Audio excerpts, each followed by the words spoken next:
Hello, my name is Gareth. You're watching the Hub Online Network. We got COVID, wildfires, and floods. Oh my!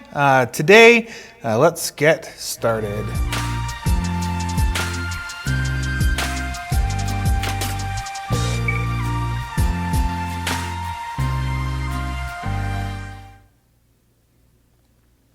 So my name is Gareth. If you are at home and you would like to have your say about any topics that we're talking about today, you can give me a call at 778-694-4662 and we'll answer your call live. Raven, that means you. If you're watching, give me a call right now. Okay, so we've had the weekend. I hope that your weekend was good. My weekend was pretty interesting, but I'll get to that at the end of the show. But let's talk about the numbers from COVID over the weekend. So on Saturday, we had 26 new cases. On Sunday, we had 34 new cases. And from Sunday to today, we had 19 new cases, bringing our total to 2,224 cases in total in British Columbia. Now, how that breaks down is in Vancouver, we have 845. In the Fraser Valley, we have 1,027. On Vancouver Island, we have 124. In the interior, we have 177. And in the Northern Health region, we have 51. There are currently no new outbreaks, although there are some new cases in the third poultry plant in Vancouver to have an outbreak. Now, we have they keep talking about this Curl Lake situation. So I'm just going to read a little bit about what that is about. So this is a public service announcement from the government of BC and the CDC of Canada. So workers returning to British Columbia from the Curl Lake site in Alberta are required to self-isolate for 14 days because they may have been exposed to COVID-19 and could spread it in their families and in their communities. This is an order declared by BC's provincial health officer as of April 20th. Now, what's been happening is, sure enough, there have been cases of people coming home from Alberta and infecting family members. In one case, there has been a family member that had minor to no symptoms and ended up infecting a healthcare worker. So this is a very serious thing. So if you have been at Curl Lake or been in contact with somebody from Curl Lake, you should self-isolate for 14 days. And of course, that's becoming harder and harder, especially when you hear on the news people calling for businesses to reopen, for things to get back to normal. Remember, we must stay the course. We have flattened the curve. Flattening the curve does not mean that people are not going to still get sick. The reason that we have flattened the curve is so that we do not inundate our hospitals and healthcare workers all at once, and we kind of spread out the sickness over time. So keep that in mind moving forward. Now, the worldwide stats for today are, we have 3,640,167 cases around the world confirmed. We have 49,621 in critical condition, which is down from Friday. We have 251,791 deaths. We have 2,196,568 total active cases of those 3.6 million. And we have 1,192,842 that have recovered. So if you're one of those people that have recovered, congratulations, and we hope that you feel very well now. And if you are one of those people that have recovered, please give me a call or email us your story at hon@ashcrofthub.com. It'd be really cool to be able to share your story to the 1,400 or so people that watch us. And if you're one of those 1,400 people that watch us, thank you so much. We really appreciate it. We are almost at 400 people that follow our Facebook page. So if you haven't already liked our Facebook page, please do so. We get about 2 or 3 a day right now. It'd be great to hit that 400 milestone.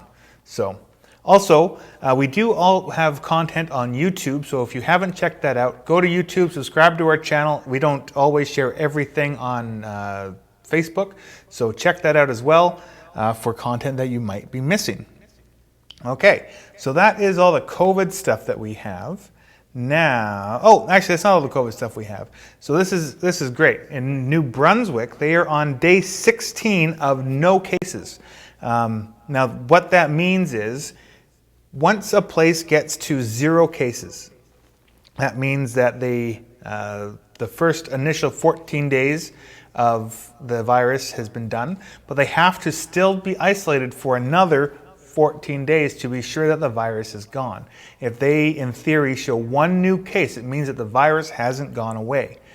So they tell you to self-isolate for 14 days. Realistically, that should be 28, based off of a lot of different things that I've seen, and that 28 days should show that the virus has actually been flattened.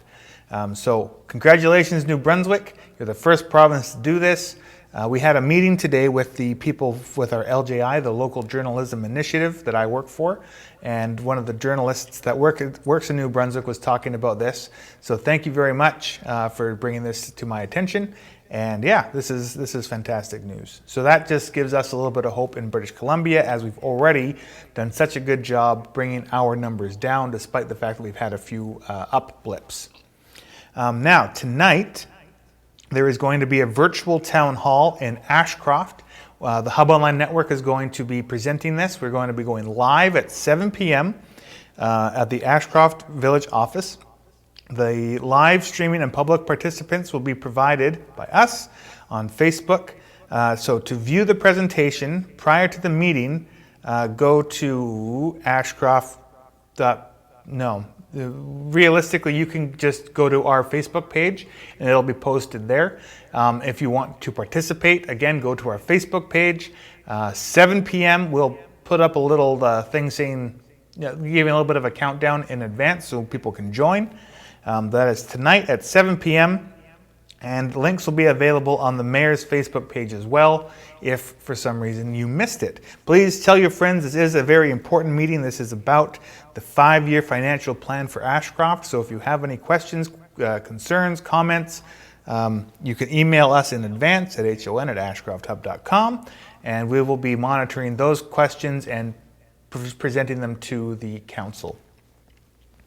So thank you for that. Now, we have the Elephant Hill Wildfire. So, this is interesting. So the Elephant Hill Wildfire has been determined, or at least the cause of the 2017 Elephant Hill Wildfire. So, following an investigation, the BC Wildfire Service has determined the cause of the 2017 Elephant Hill Wildfire, and this is an article put up by the government of BC on their website. The wildfire started on June 6, 2017, about 2.5 kilometers southeast of Ashcroft. It eventually burned 191,865 hectares in BC's south central interior region, including parts of both the Kamloops Fire Centre and Cariboo Fire Centre.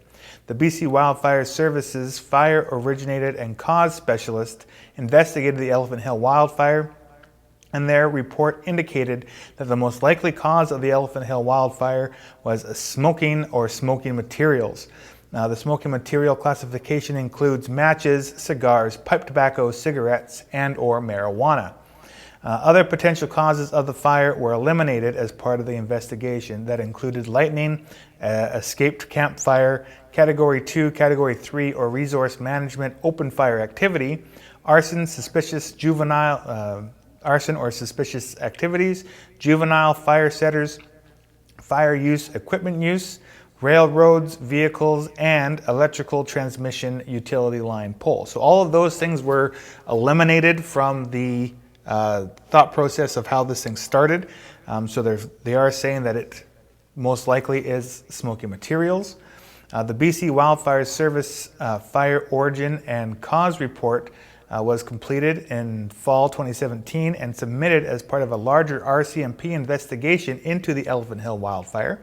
The RCMP recently concluded its investigation, so the BC Wildfire Service can now share its information regarding the cause of the wildfire. The BC Wildfire Service and RCMP investigation did not uncover sufficient evidence to identify the person whose actions started the Elephant Hill wildfire. Therefore, it was not possible to lay charges or pursue any cost recovery for damages caused by this fire. The BC Wildfire Service investigation into the Elephant Hill wildfire now complete, and no further action will be taken at this time. So, there's no charges to be laid. They have no sufficient evidence to know the identity of the person who did this, but they did determine that it was man-started with smokes. So thank you to everyone that was involved in setting up that investigation, and to everyone that lost their homes or property or anything like that. We are sorry for your loss, and we hope that, although this probably doesn't bring any consolation, we hope that now that it is over, that people can move on. So, talking about fires, we are now going to talk about flooding. So, in Cache Creek over the last little while, we have been looking at floods going on, and we've had water restrictions, we've had evacuation alerts and notices. People had been evacuated, we've had all sorts of stuff going on. You can see videos of ours previously, again on YouTube and on Facebook. But as of right now, public notice, stage 4 water restrictions have been lifted. Both the village's wells are both working again, but please only use what you need. Your grass and flowers can only absorb so much. For tips on watering outside, visit www.kamloops.ca/ourcommunity/environment. Oh my God, this is a web address. Environment/sustainability/healthy-landscapes. Thank you for your cooperation. Think that they would find an acronym for that. But point is, water restrictions have been lifted in Cache Creek, and thank you to the council and all the workers of Cache Creek and stuff that have been working very hard to get everything sorted out. Also, please be advised that the evacuation alerts for all properties along the Bonaparte River within the boundaries of the village of Cache Creek have hereby been lifted as of May 4th, 2020. And so that is, everybody's off of evacuation alert. That is great news. That includes myself. You're welcome, Vicki. Lost my train of thought there. Everybody's been evacuated. Yeah, so that's awesome. I can say that they have been doing lots and lots and lots of work in Ashcroft, in Cache Creek. My house is right next to the water treatment plant, and they've been working day and night to make sure that nothing else happened. It's great. My wife will be very happy to be off water restrictions, as our lawn is looking very crispy right now. So she'll be getting on that, I'm sure, as we're probably speaking. Now, what else we got? Okay, so on Friday we had talked about the seizuring of guns and banning assault weapons and stuff in Canada. So now we're talking about federal politics, essentially. So Trudeau came out and said that he's going to ban all assault rifles, and he put out a list of about 1,500 weapons and their variants and variations. There was a lot of pushback from mainly the conservative side of the aisle. I haven't seen too much about what the NDP is saying, but that being said, Prime Minister Justin Trudeau defended his assault rifle ban on Sunday and promised to go even further by targeting handguns and tightening border security with new legislation introduced in the Parliament. Now, this is an article that I found on National Post. So thank you, National Post, for putting this out there. Yet he stopped short of providing a timeline for when such measures would be introduced, saying only that the federal Liberal government would move forward with legislation when Parliament allows. Now, what's interesting about this is I was reading another article where apparently, so right now, the big thing right now is that Justin Trudeau has banned these assault weapons immediately, but he didn't do so by going into Parliament and having a debate or a vote on the particular issue.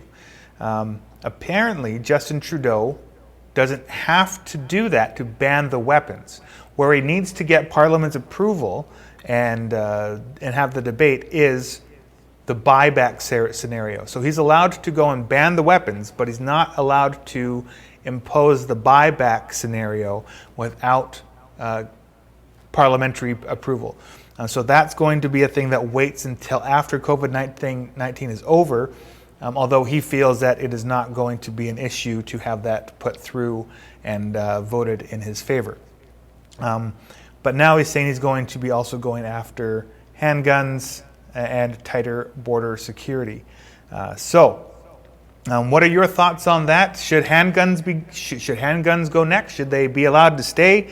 Have your say. Again, you can give me a call or email at hon@ashcrofthub.com. It'd be interesting to hear what your thoughts are as we want to know. So that is that one. We just talked about that too. And that's... the Slough is still an ongoing issue right now. We talked about this on Friday, but we'll talk about it again.